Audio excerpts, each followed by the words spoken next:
Hello, I'm Andy Lee, and I'm the pastor at Calvary UMC in Ann Arbor.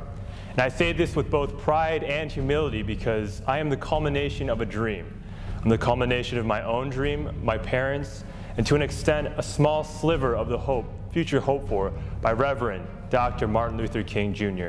when he dreamed his dream.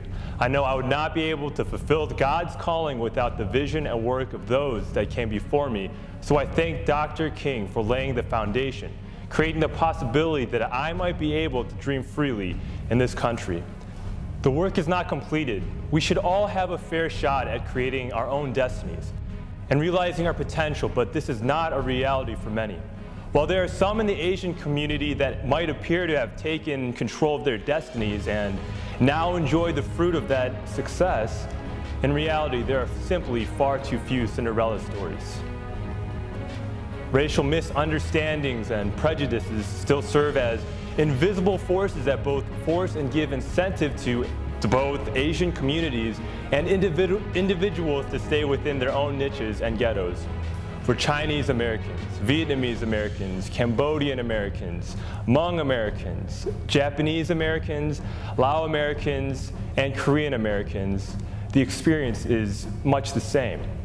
They have and continue to be seen as Asian first, foreigner first, regardless of how long one has lived in the States.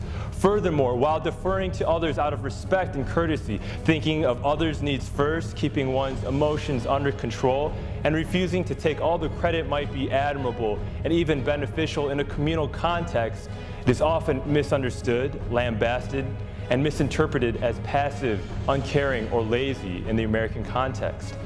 For my own parents, my father worked 7 days a week in a beauty supply store, and my mom worked 60 hours a week in a dry cleaner, which are essentially the same jobs that they've had their whole lives. This is common in Asian communities. But can we say that these and many other minority niche jobs are truly by choice? Can we say that this is the American dream? Not everyone has the equal opportunity to create their own destinies. Here and now, I want to lift up the Reverend Dr. Martin Luther King Jr. for what he has done and the radical future he has hoped for, where we are freed from the illusion that our arbitrary differences should have power over us, and instead live in the truth that we are one people.